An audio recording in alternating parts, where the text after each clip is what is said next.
Hello, welcome back to my channel, or welcome to my channel.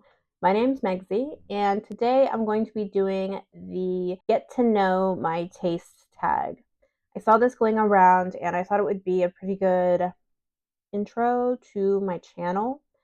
And so I will link and tag down below the original creators, and yeah, we will get started.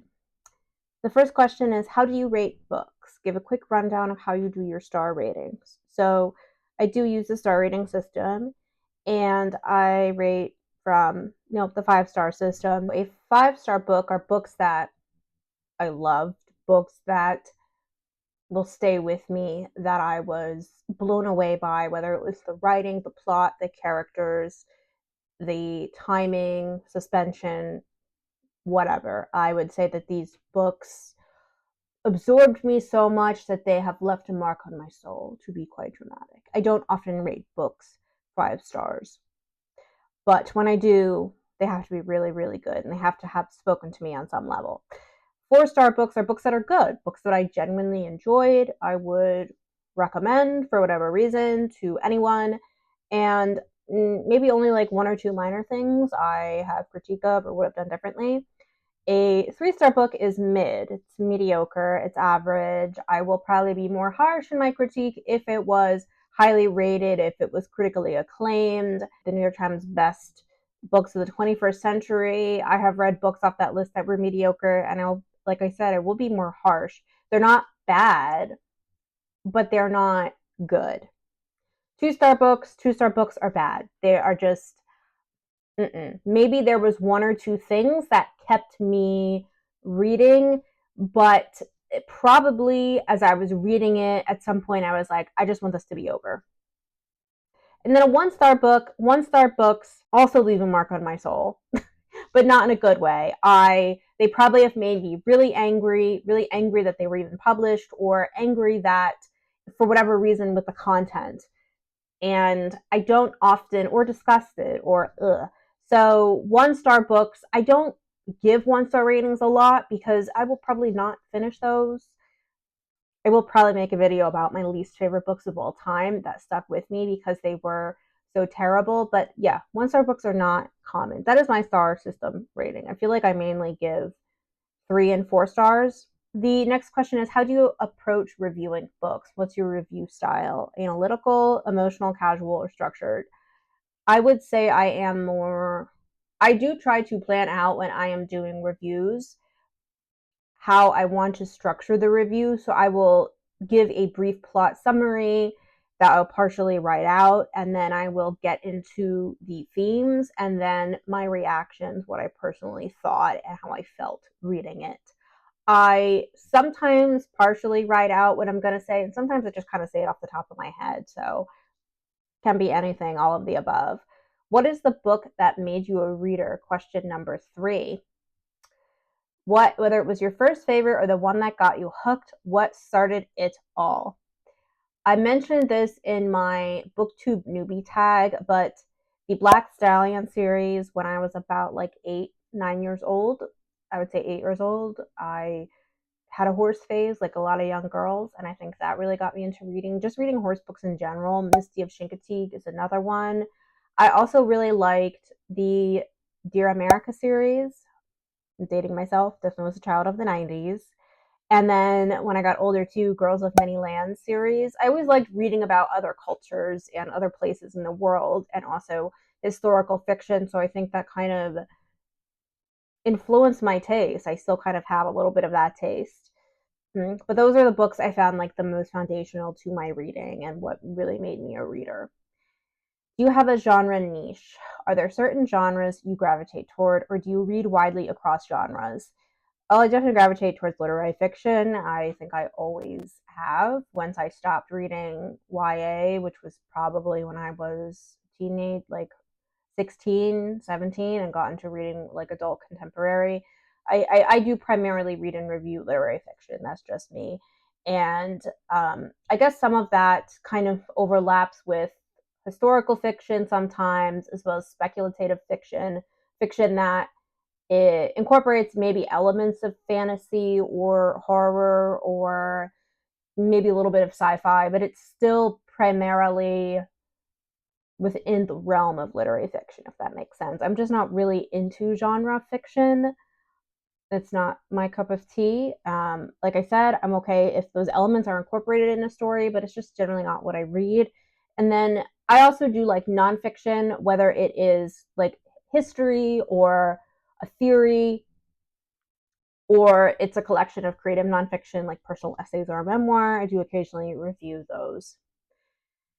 Do you generally prefer character driven or plot driven stories? Well, you'll know the answer to this if, since I said I like literary fiction, I'm definitely more character driven. I can't have no plot. Like, I have reviewed books that had absolutely no plot, that were either meandering or just like a series of events. And one that comes off the top of my head is Worry by Alexandra Tanner. There was literally no plot. And so it's not that I can't do without a plot. I do need a plot, but I do prefer more character driven stories, if that makes sense. What's a book you love so much you don't care if others don't like it?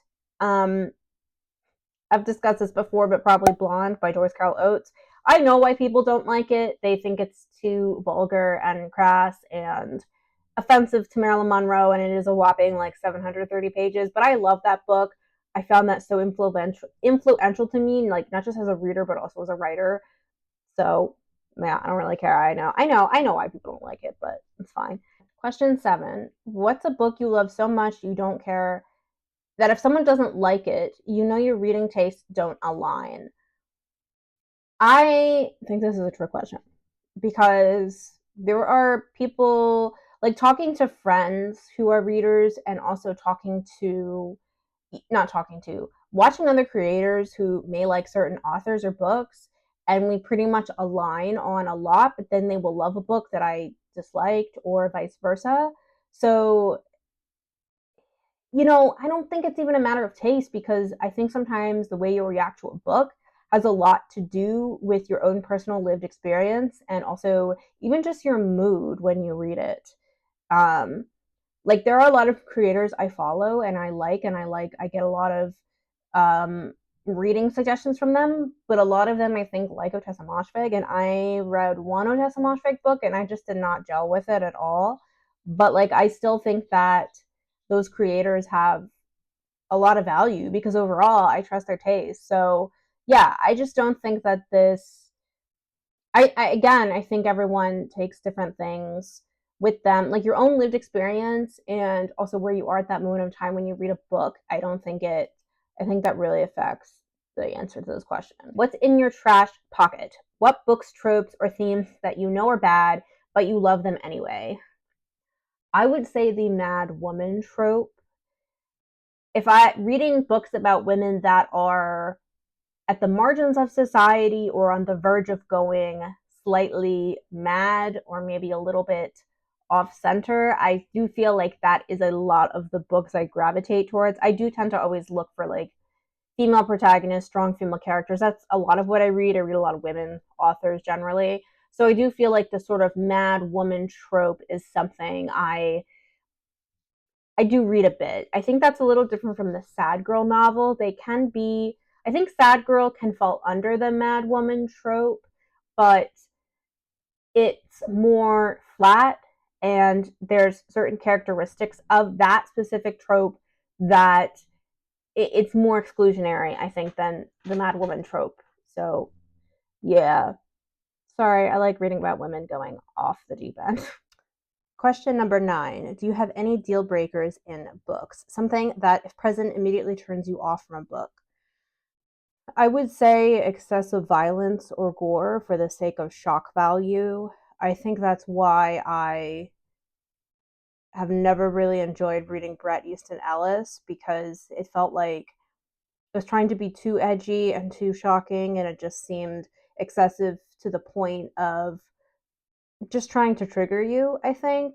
Same thing with like scenes of sexual violence or animal abuse. I mean, yes, I've read books that have that in it, and it's not necessarily like a deal breaker, but you know what I mean. When authors are almost trying to troll you and be shocking for the sake of being shocking, that's when I tend to get an issue with it. And I'm just like, okay, this is not For me, I'm not into this kind of writing.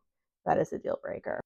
What's a strong opinion you have about a book released within the last year, whether it's overrated, underrated, or just a take you need to share? To be honest with you, within the past year, the only two books I can think off the top of my head that were released in 2024 that I read was The Message by Ta-Nehisi Coates and The Coin by Yasmin Zaher. And they were both really good. I actually did rate them 5 stars. I reviewed these in depth in my December review, and you can go back and look at that.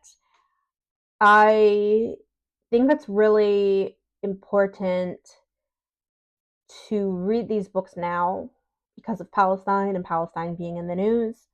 And I think that these books should have gotten more hype and press. I mean, I can understand why people didn't really care for The Coin because it is a little bit off. It is the mad woman trope.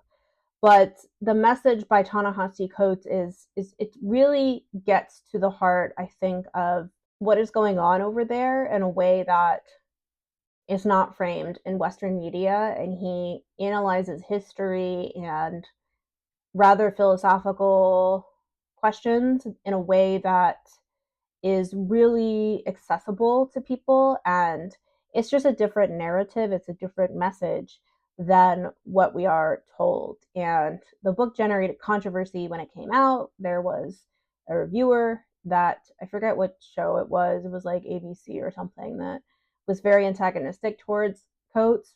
And so I think everyone should read it.